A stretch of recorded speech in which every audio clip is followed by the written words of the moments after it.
Good evening. You're either watching or listening to Redwood Wonk. My name is Eric Kirk. I'm with David Frank.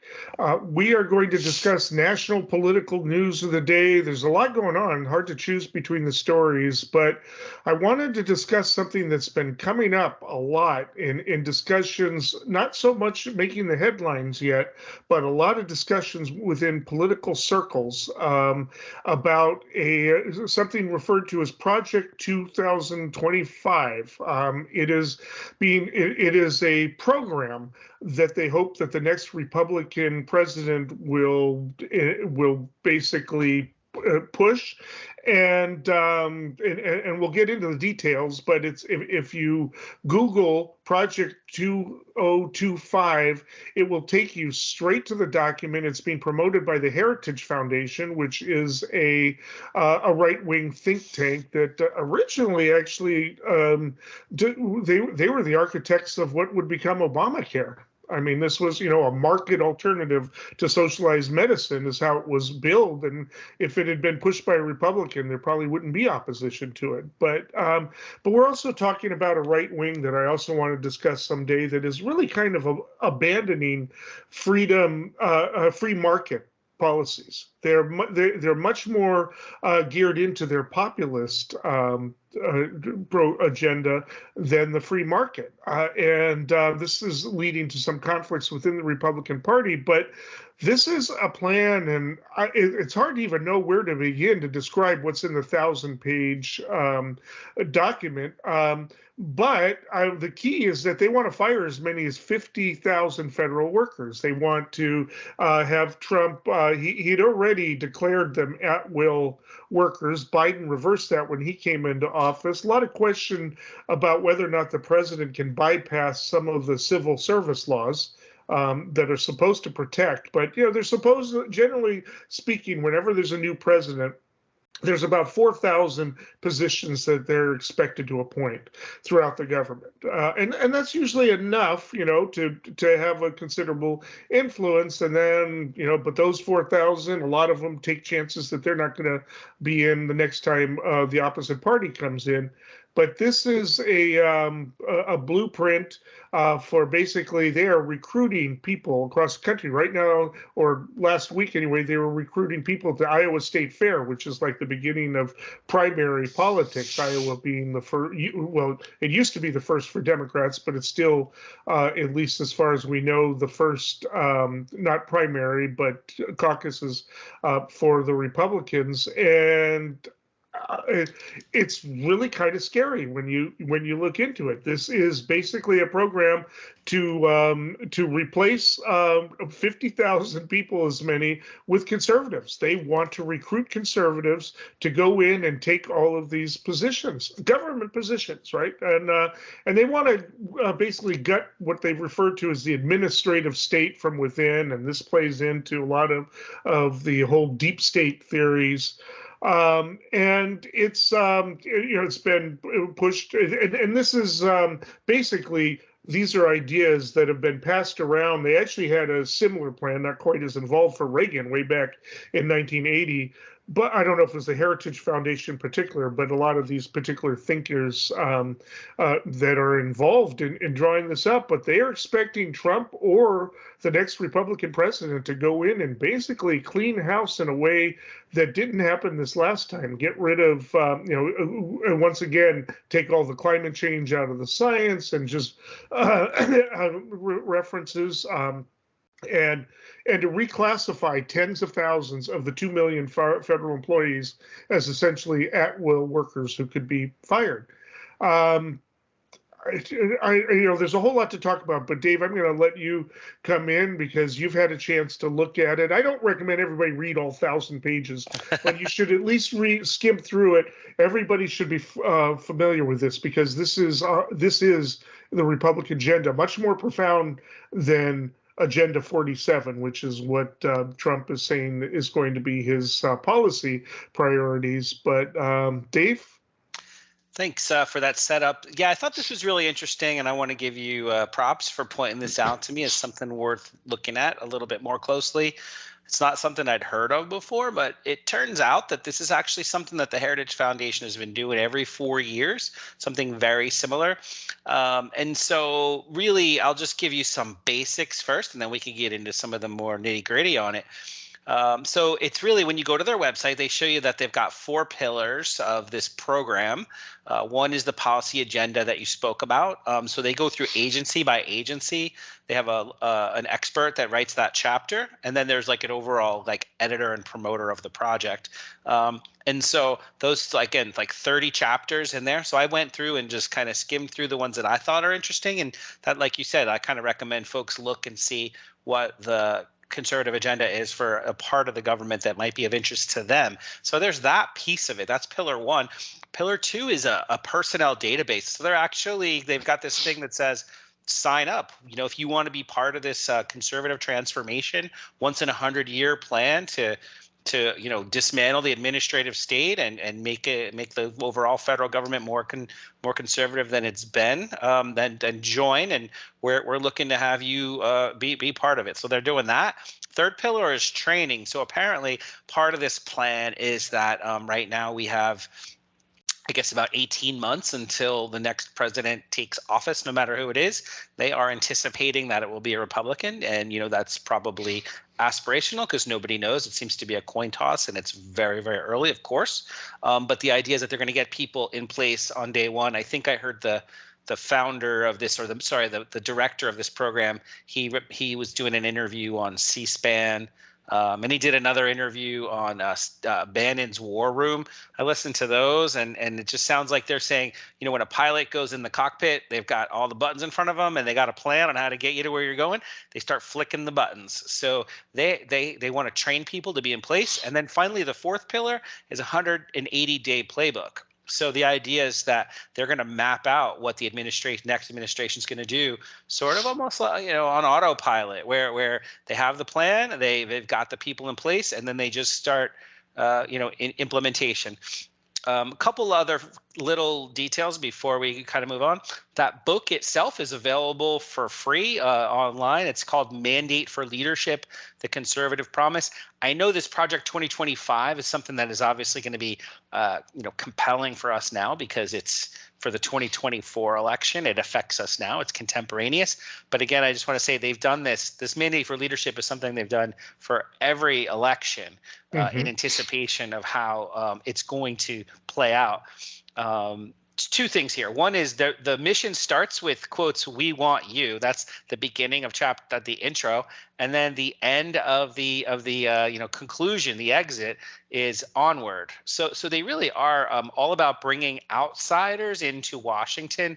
This is what you described as a dismantling of the administrative state, or sort of defanging the deep state from the power that it has over elected government.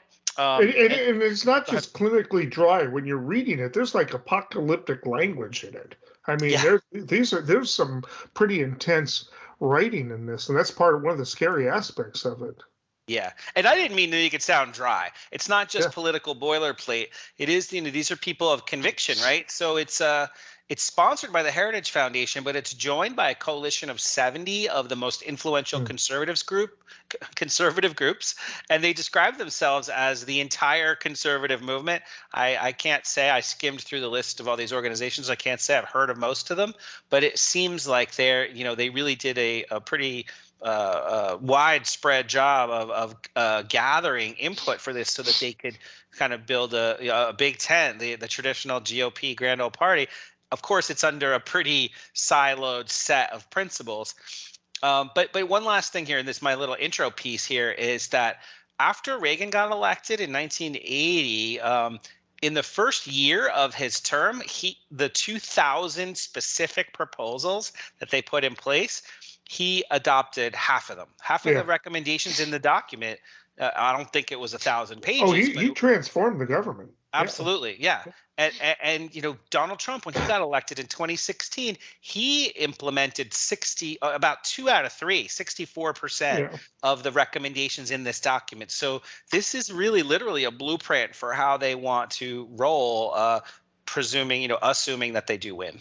Right. I mean, and again, they've got this idea that there are all these liberals in there that are undermining Republicans every time they do that with some type of policy. And I have to believe that I haven't gotten to it yet, and nobody's referenced it in the summary articles, but I have to wonder if it's not partly inspired by the fact of that the DOJ attorneys were getting ready to rebel, basically, if Clark had been appointed to Attorney General, and that they are probably working to clear stuff out. One of the things that happen, you look at other countries where dictatorships have come, and places where they didn't expect it. Everybody associates Latin America with military dictatorships and coups, but we just had the 50th anniversary of what people refer to as the other 9/11, the Chilean coup that ousted and killed Salvador Allende, who was a socialist president and had a lot of U.S. involvement. Nixon famously said, "I don't see why we should have to let a country turn communist due to the irresponsibility of its own people." That kind of a thing. It didn't matter that he was elected, but when they did this, they purged everybody out and of the existing government. It wasn't just a takeover; it was a takeover on the ground level. They said that they needed to establish a generation without these. The Enabling Act I don't want to sound melodramatic here, but the Enabling Act in Germany of 1933 was a very similar thing. Replace everybody in the government with people who are loyal. So. Could it get that bad? Well, this time they're talking about replacing again 50,000 of basically 1/4 of all well, not 1/4, but there's 2 million employees, but key position people, and you have to take it seriously, and especially if they get somebody in like Trump, who can only be in there for one more term. So this is a one-term thing. He's not going to be worrying about getting reelected. He might enact a whole bunch of this stuff, and really try to purge the people that are in there. And I mean, there's so much to talk about in this. It's but as you said, it started with Reagan, and they've had it every single time. Different Republican presidents. I don't think Ford would have had anything to do with this. So it was. But the Doreen Greenwald, who is the president of the National Treasury Employees Union, is concerned. Federal employees are not the enemy, she says. I mean, they're worried about this happening, and there's so much more to this as to what they want to do, what they want to outlaw. But forget about climate change. They want to get anybody out of there who doesn't reject climate change as a hoax. They want to abolish the recent diversity and equity inclusion initiatives. Basically they want to get loyalists to take over the FBI. That's a huge a huge issue there. They do not want, and especially as today an FBI person was testifying, debunking the Republican take on the investigations. They're going to want to get rid of people. Again, this is a huge thing. I don't expect people to read it all, but read some of the summaries and skim over it and pick out chapters that interest you, because this is a thing, and it could be worse this time around. So thank you for that, like, broad insight into what this is, and I think there's two I guess ways to look at it. One is from the 30,000-foot view, and that is that when we heard Steve Bannon talk about the deep state and the administrative dismantling the administrative state, deconstruct the administrative state, what they're talking about is that they feel that the entrenched career leadership, the highest levels, are not responsive to the elected president, that they have their own internal agenda, and the chip they have, so to speak, and not to project this on the entirety of the conservative movement, but this particular approach, it permeates the whole document, that they just feel that that their perspective is from the mouth of Paul Dans, who's the director of the project. He said that it's a broad belief amongst conservatives that the government is 10 to 1 basically liberal versus conservative. And that these liberals that make up most of the government employees, this is he's not a quote, but this is what he said, that these people are against the fundamental bedrock of American traditions, God and family. Yeah. And so you could take that to mean that, like, number one, they're against regulations generally. So whether it is the FTC and the antitrust rules that are in there to protect people from abusive corporate power, they want to take away they mentioned getting rid of the FTC entirely, in fact.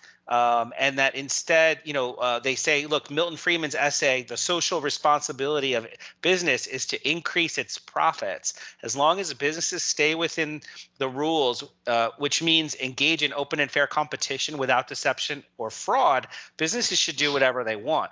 So they are very critical of, like you said, social responsibility, environmental, social, and governance, ESG. They're saying that, and I think this is important to stress, that business managers, people running, we have a multi-trillion-dollar economy. Businesses are harming their shareholders. They are appropriating their resources when they pursue morality. That's a quote. So if a business tries to act morally, that's governmental power. That's governmental power of regulation equaling theft. So instead, antitrust rules should just be handled by the DOJ, they say, and just do away with the FTC entirely. So they want to address things like cancel culture, collusion, and commerce. That's one of the headings. And again, we could get into more. Yeah, but we're running out of time. I do want to get in here a comment by a conservative. As you said, not all conservatives are behind this. Philip Wallach, who is a senior fellow at the American Enterprise Institute, hardly a liberal institution, says some of these visions, they do start to just bleed into some kind of authoritarian fantasies where the president won the election. So he's in charge, so everyone has to do what he says, and that's just not the system of government we live under. At least not right now. This logical next step will give our committees the full power to gather all the facts and answers for the American public. The purpose of what they're doing is a politically motivated, far-right, extreme series of attacks on the president and his family that are not rooted in the truth. I think the impeachment inquiry is absurd. The American people want us to do something that will make their lives better, not go off on these chases and witch hunts. We got our hands full here trying to get through the appropriations process. So speaking of President Biden, there's talk, serious talk in the House of impeachment.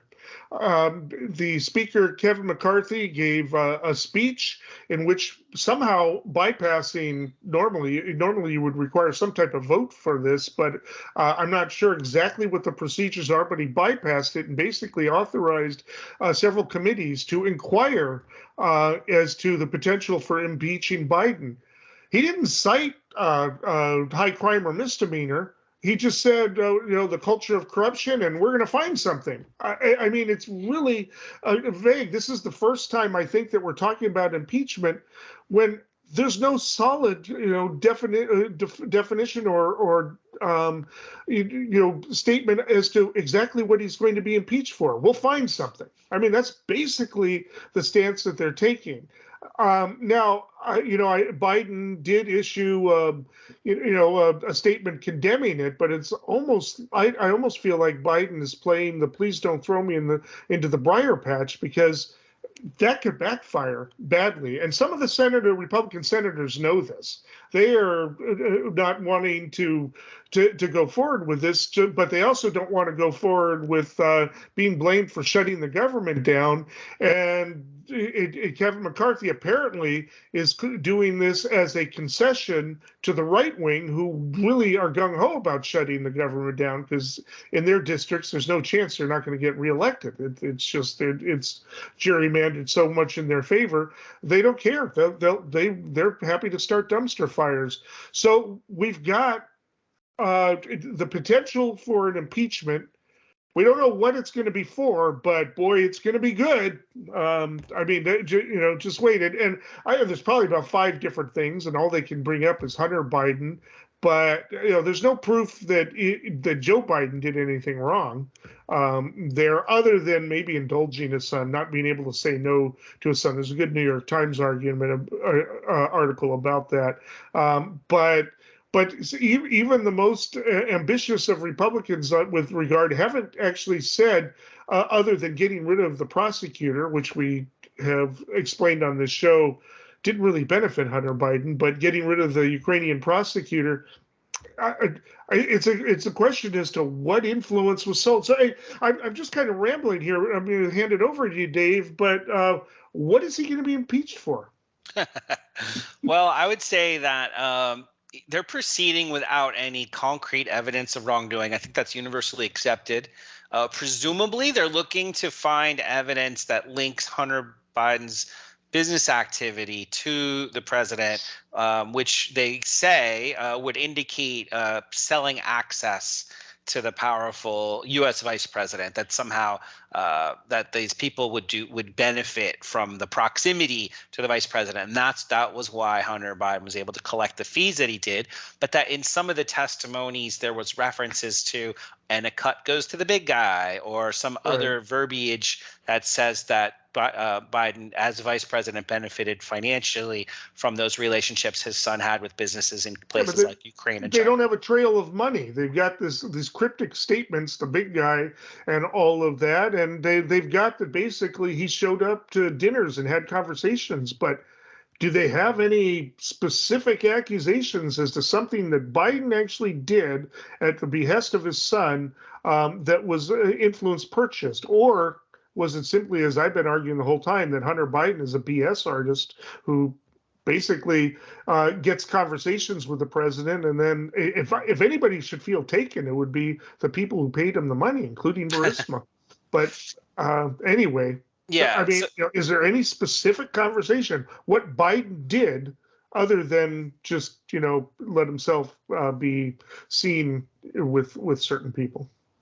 So I would argue, trying to give them the benefit of the doubt, that it's their priority, the GOP right wing, that they want to stoke the outrage, the red meat of their base, to turn out the base, to come out in the election season, pay back Trump, pay back for the Trump impeachments, pay back the Biden administration or the left, and also just sort of respond to a political reality within the House. So we'll talk about that political reality in a second, but your specific question was what is there. So Representative Nancy Mace, South Carolina, she's considered relatively reasonable. Different people have different opinions. I think she's one of the moderates in the GOP caucus in the House.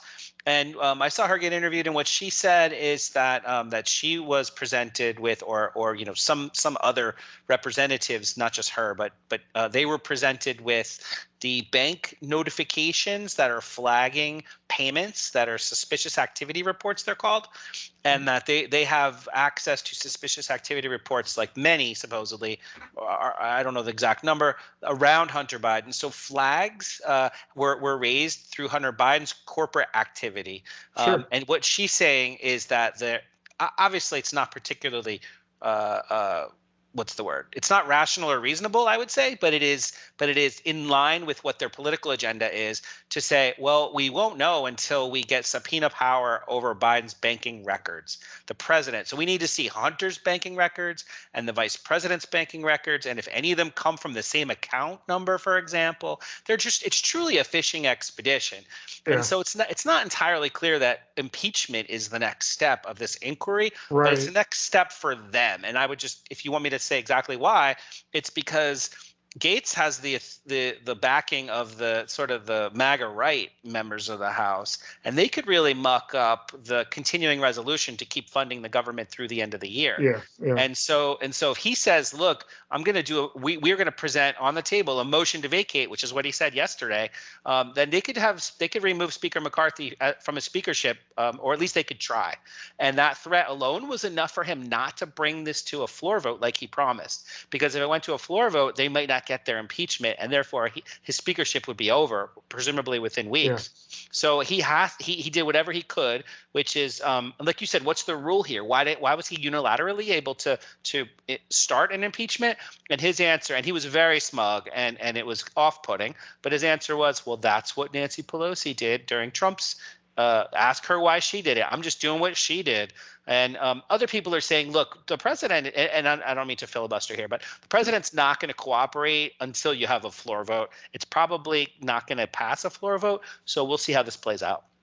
I agree. It may not go anywhere. This is right now. They've got a problem. Is that some Republicans are worried that if they shut down the government, that's going to mean all of the people that are in swing districts are going to be put into the unfortunate position of voting against shutting the government down against their own party and losing the MAGA base, or voting for it and losing the moderates that are the people who actually decide those elections. And so they're in a tough spot, but Matt Gaetz doesn't care. And McCarthy just wants to save his own position. Right. So are there grown-ups left in the Republican Party to say, you know what, this has gone far enough. We will coalition with the Democrats to keep the government going. And sorry, right wing, but you need to grow up. I mean, that's what really needs to happen. But we don't have that anymore. This isn't Watergate circa 1973 when Republicans said, holy cow, looks like they've got the goods. We need to act responsibly here, or at least look like we're acting responsibly. But, but we're so polarized right now. There isn't a huge center, as we know. We think it's about 5 to 10% of people who, might switch. 10% is probably high.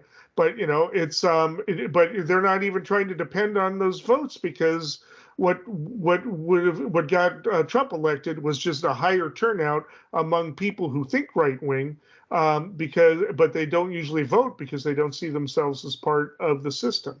So here we've got he's got to make promises, but he couldn't say impeachment for this particular act. The difference between Pelosi and McCarthy in this situation is Pelosi was very specific: collusion with Russia to influence the election, or aiding and abetting.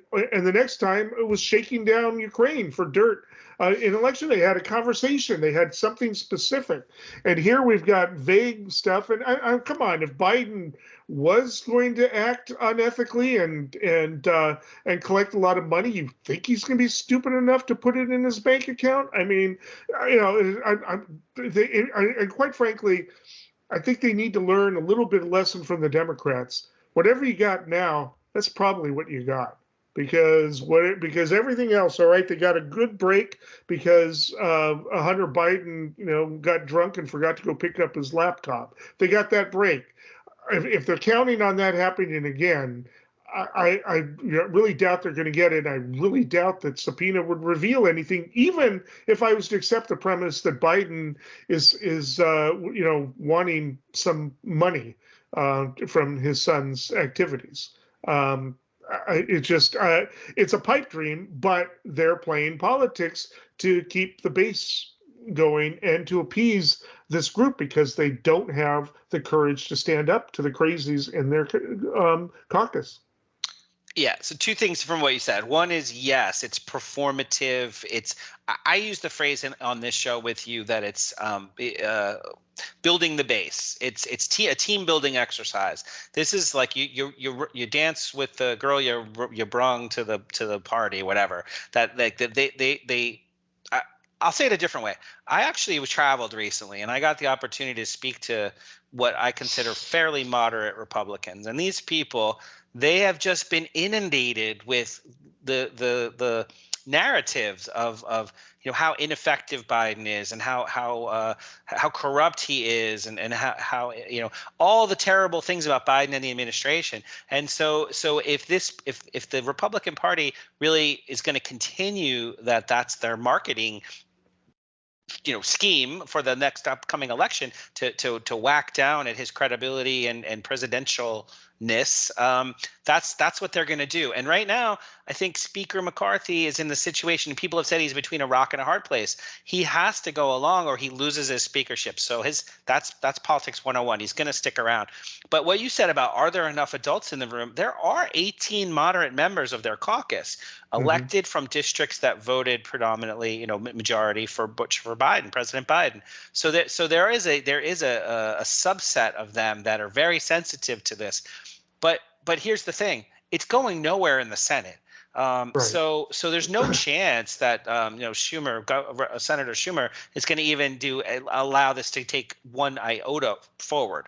So everybody in Congress, both houses, both chambers and both parties, they know that this is it's a finite set of performative acts.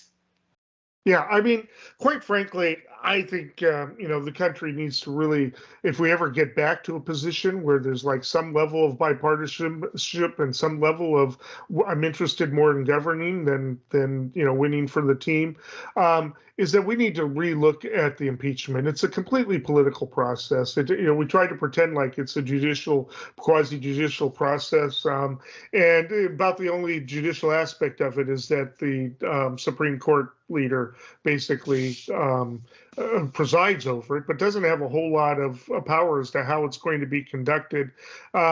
It doesn't work. It doesn't work. It was a miracle that Nixon got out, and in fact, with the way the particular governments are right now, I don't think Nixon would have been out of office because it's about politics now. It's not about governing, and again. I mean, at least have an idea. So, like, can they prove an impeachment? Well, before you even talk about whether or not you can prove anything, you got to have an accusation. I mean, that's step one. You got to have a coherent accusation. Okay, he took illegal funds from that, but they're afraid to say that because they know if it doesn't show up, they're going to be nailed to the wall, and lose credibility with what's left of moderate America. And so they're in a bind here, and these people in the Freedom Caucus have really put the rest of their party in a bind. They got enough problems with what we're going to talk about in the next segment, but this is not something that they want to be going into next year doing, shutting down the government and threatening to impeach Biden when you don't even have something to accuse him of. And again, he's the president now, right? President Biden. This is all stuff that supposedly happened when he was vice president, which is kind of a, for lack of a better word, bastardization of the impeachment process. They're saying, oh, something you did a while ago that nobody ever was able to identify or document. We're mad about that, and we want to go on a fishing expedition about this historic unknown. It's not really consistent with with impeachment. But also think about it more generally. If it's the case that elected political officials are going to continue what has been happening historically forever, which is trying to hook up your family members and your friends and your colleagues and businesses around you and people that like putting in a good word for people and setting them up with businesses, that would be, it would criminalize a lot of the sort of favors, back scratching, and things that happen. So, for example, Donald Trump, when he was president, his daughter and stepson were staff members of the White House. They were engaged in commercial activity while they were working for the White House, to the tune of whatever Ivanka's contracts were worth in China, or whatever Jared's contracts were worth in Saudi Arabia, right? So these are very controversial countries to operate in.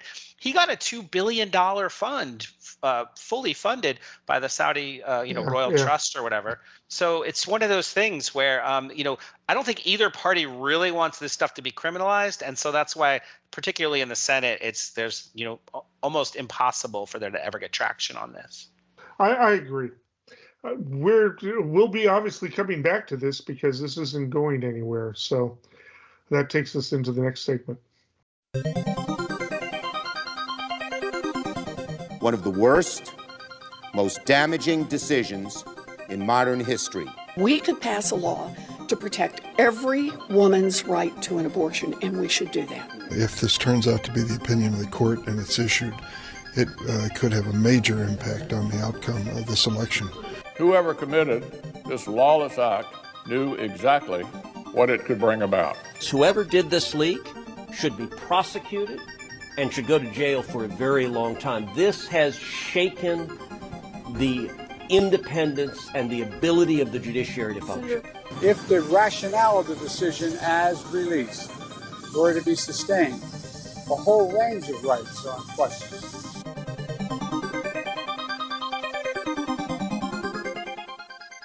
Okay, the other big problem the Republicans have, and it's cost them dearly in the most recent election cycles, is the issue of abortion, which has come up as a problem because the majority of Americans support abortion, at least in some form. Now, it depends on how the polls are worded, because if you ask, does the government have a right to interfere with your decision to have a pregnant, people say no.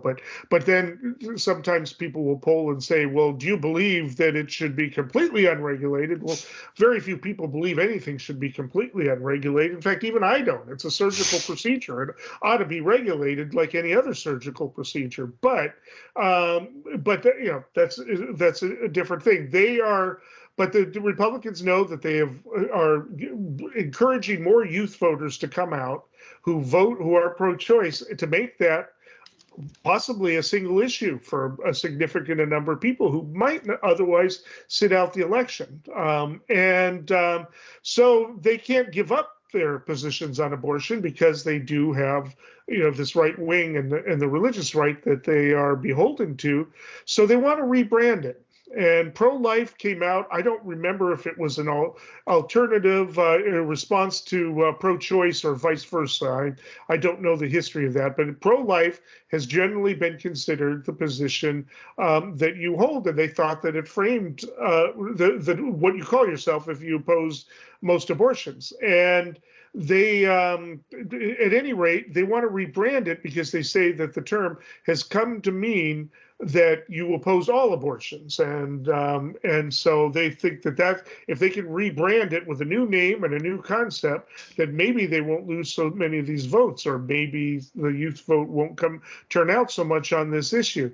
They had some polling data that closed session of the Senate Republicans had last week, and they are really concerned about it, and they want to try to rebrand and call it something else. I mean, what did Todd Young, Republican from Indiana, says, how about pro-baby policies? Well, that raises a whole bunch of questions. There's that old statement that, Republicans care about life from conception to birth. After that, they don't care, right? There's a meme going around where a woman says, boy, my cat was fascinated with my belly when the baby was inside, but once the baby came out, cat has absolutely no interest. I had no idea my cat was a Republican, right? So it's just so if you're going to be pro-baby, well, you got to that implies a whole bunch of stuff. But it doesn't. You don't want to say pro-fetus. That doesn't sound right.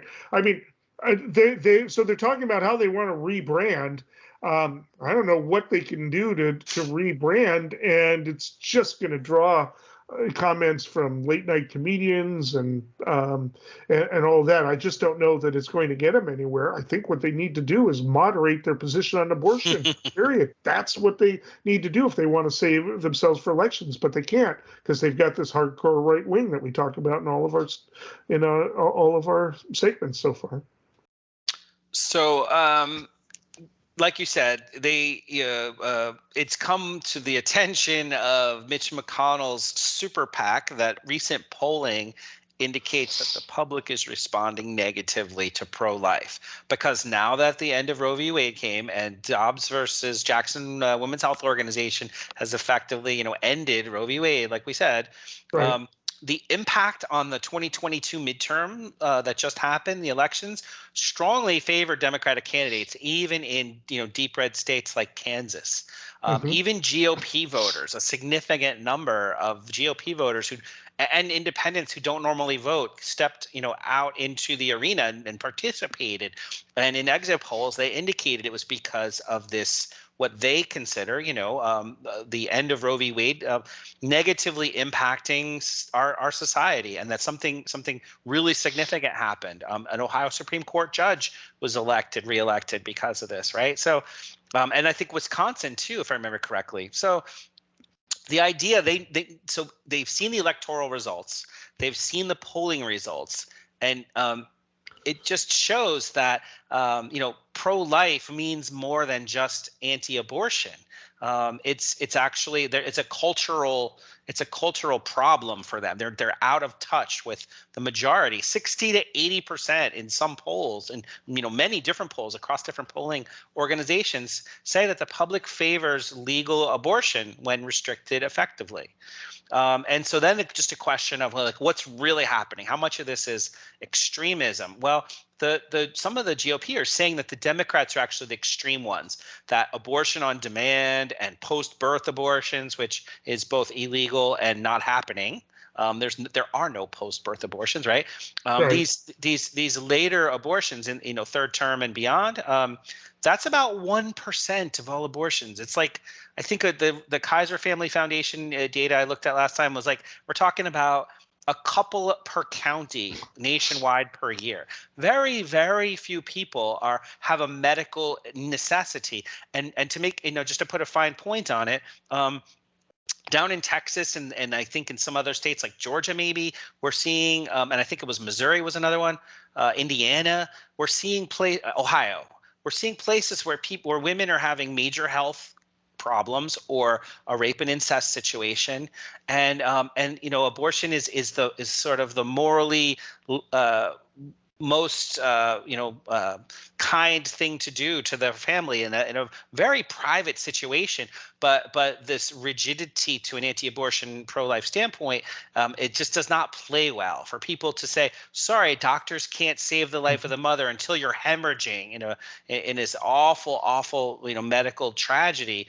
It just doesn't add up, and it's not consistent. So the question is, and again I feel like I'm filibustering again. Sure. If you're gonna, which I apologize for, but if you're gonna not be pro-life, pro-baby is almost laughable, but pro-family, say you're pro-family, the problem is they're not particularly pro-family either. No. We can talk about that.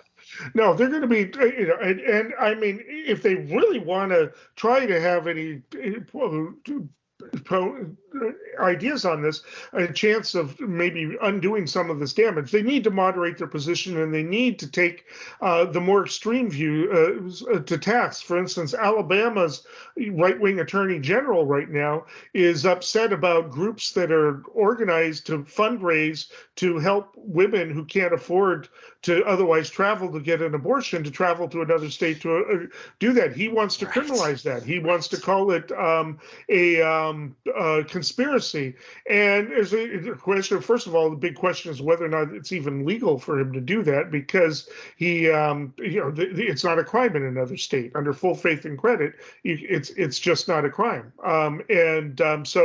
So can they convict people for conspiracy to do something that is not illegal where it's actually happening? You can't pass a law that makes it illegal for somebody in another state. That's just not how it does. So why aren't Republicans saying, hey, you need to stop that? They need to jump on it, because this is what the Democrats are going to use. They're already fundraising off of this, right? And it's going to fail because legally. It's unconstitutional, but he's doing it, and nobody wants to take him on. Other things such as they've got the problem that Trump said, well, you need to punish the women when asked, if women should be punished, and other candidates said, well, we should just punish the doctors. It's just you need to shut them up, and you need to have a discussion about healthcare and the like. And so rebranding isn't going to do it. You're not going to come up with another term that's going to help it. You need to moderate your policies, and you need to shut the right wing down on it, and to really say, hey, yeah, we support abortion in some cases. They're really hanging their hats on the 15-week law, saying, yeah, if it's before that, fine. Of course, a lot of times people don't even know they're pregnant, right? It's just until it gets to be too late. So it's I think they've got a dead end here. I think they know they've got a problem, and it's glad that they're finally discussing it. But rebranding isn't it's not going to help them. I mean, there's a virtuous argument to be made by those people who are pro-life. They should keep making their virtuous argument. Yeah. But to then impose on a state like Florida, there was originally, I think DeSantis wanted like a 12-week or so rule or whatever it was. But then he put in place a 6-week rule. And like you said, it's 6 weeks now. It is truly extreme. Again, a lot of folks don't even know they're pregnant at that time. But this is a key element of conservative platform at local, state, national, and international policies. Like in that document we talked about, the 2025 Planned Heritage Foundation, one of the things they want removed from the United States in its international engagements with other countries is to remove support of abortions and family planning. They consider that anti-family, right? Family planning is anti-family. So there's like you said, it's part of their platform. It's part of their belief system and their values. I think that's admirable. Support your values. But when it comes to legislating for the entirety of the country, if you're truly pro-family, let's have a pro-family conversation. Because I know Mitt Romney supported the extension of the child tax credit, which cut child poverty in America in half during COVID. But no, there was no one else supporting extension of the child tax credit. I'm not saying it's a particularly, something that's worth endorsing, but the point is that if you're really pro-family, you will look at the evidence. So, Social Security, Medicare, Medicaid, this is the social safety net. These are things they want to restrict. Women, infant, and children, the plan that sort of helps families with their costs, that if they're in poverty, they want to cut that. I think they want to eliminate it. Paid family leave, paternity and maternity leave, paid sick leave. These are all things that help families. They help children. People manage their own business better when they have a little bit of money in their pocket and the flexibility to, have their workday benefit from some protected leave. These are all things that a semantic distinction for electioneering purposes is not going to mitigate, and it's going to continue to harm them, I think, in their electoral outcomes.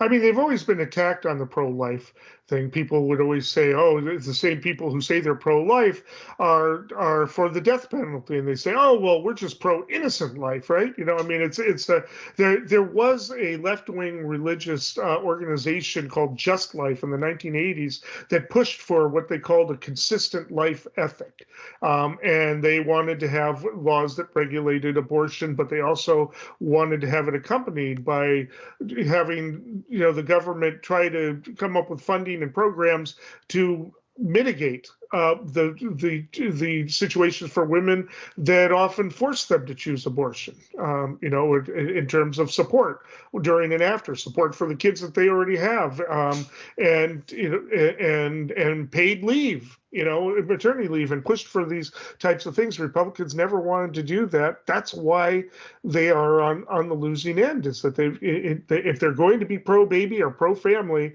well, that means a lot of things. And it doesn't mean just, okay, you're born, good luck, kid. That's you got to. That's the only way they can turn it around. And quite frankly, I don't think they have time to turn it around for the next election. They better hope that Joe Biden has a Mitch McConnell freezing moment or something like that, because that's really their only chance of winning the presidency. I actually think Biden is probably going to win re-election if something like that doesn't happen. But if they don't want to lose the House, they got to stand up and want to be able to reclaim the Senate. They need to stand up to their own right wing. They haven't been doing that. The Democrats do it all the time. They slam the left wing. They slam them hard, right? And left wing fights back, and it leads to problems. But but the Republicans just don't have a sense of that because they're afraid of the MAGA electorate again. The people who won't vote Democratic if they are angered, but won't come out to vote at all. I mean, there were 70 million people, right, that voted for Trump last time around, and about a third of the party base is saying they're going to vote Trump no matter what, given the chance, with about another third. And so, rough math, we are talking 22.5 million people who are saying, look, it's not about the policy for me. It's about this cultural divide, and I want to plant my flag in one side no matter what. But that said, there's still a significant portion of the party, another 25 million people that are saying that's not me. That's not my brand of conservatism. The public knows which party wants to ban and or severely restrict abortion access, and there's no there's what was I going to say? Sorry, I started laughing at it. But there's no marketing gimmick by saying actually we're just pro baby. Pro baby is not gonna do it for them. And so the proof's in the pudding. You've got really states like Kansas where people are just saying we not on our watch. Like the culture has shifted significantly in that direction. The direction of accepting that the world is imperfect and that we need to have space to accommodate the unfortunate realities of family planning. Actually, most of it's very fortunate, right? Most of it should be amazing, but there are circumstances like abortion where people, very few people want to have an abortion. It's usually not something to take lightly. It's not something you want to do. It's hard fun. I mean, no, I agree. I think again, they do have a problem. I mean, I know one thing that has some Republicans freaked out is there's a movement to if somehow Trump loses the nomination to write Trump in November, and there's momentum gaining that. If I was Republican, I would suspect that these are Democratic operatives getting into the right-wing forums and trolling, because that's exactly what they would want, right? But so this is one of the issues that they can't afford to ban, but they can't afford not to. They've got to come up with some type of sweet spot, but that requires a nuanced discussion that they just don't want to have. When everything is about good and evil, our tribe versus the other tribe, you can't have the kind of discussion that Republicans need in this. Eeny, meeny, chili beanie, the spirits are about to speak. Are they friendly spirits? Friendly? Just listen. This brings us to predictions. Dave, what do you have for us? Well, recently, Washington Post columnist David Ignatius wrote a piece that he says he's regrettably urging President Biden not to run again. He states that he finds Biden's accomplishments admirable and his presidency successful and effective. His basic argument is that due to the widespread public concern about his age-related diminished capacity and Vice President Harris's broad-based unpopularity and disapproval, that Biden risks undoing his most significant accomplishment, which is stopping President Trump. Other voices have been suggesting he replace Harris as his running mate. That's one way that they could mitigate the public sense that she's not credible enough to be a next generation leader. So the question is this even remotely possible? And I would say that Biden, for his part, he said that the decision's been made. He's sticking with Harris as his running mate. Yeah. And as a practical matter, the distinction between the parties couldn't be more stark. This election will be about energizing the base to show up, and that's about it. My prediction is that despite the skeptics and detractors, the calculus has already been made, and the Biden-Harris ticket is firm, and they will run on their administration's accomplishments. I agree also the fact that nobody has ever really lost an election over their vice president choice that I can think of. Well, this brings me. Hunter Biden's attorneys have actually filed a suit against former Trump administration aide Garrett Ziegler over his alleged role in distributing embarrassing private emails and photos from the laptop that Ziegler said belonged to the president's son. The team is hitting back, and it says right in the lawsuit, I'm quoting, Garrett Ziegler is a zealot who has waged a sustained, unhinged, and obsessed campaign against Hunter Biden and the entire Biden family for more than 2 years. While defendant Ziegler is entitled to his extremist and counterfactual opinions, he has no right to engage in illegal activities to advance his right-wing agenda. Hunter Biden probably has a real good case, and I'm surprised they haven't done it so far. But they shouldn't even have this laptop, right? It shouldn't have even gone to him. Hunter Biden is going to win that lawsuit. There's really no defense, and everybody's going to call it political and say it's deep state rigged jury or something like that. But my prediction is he is going to win that lawsuit, and they will try to settle out of court. But that's not in Hunter Biden's interest. Well, that's it for today. Until next time, stay informed and stay engaged.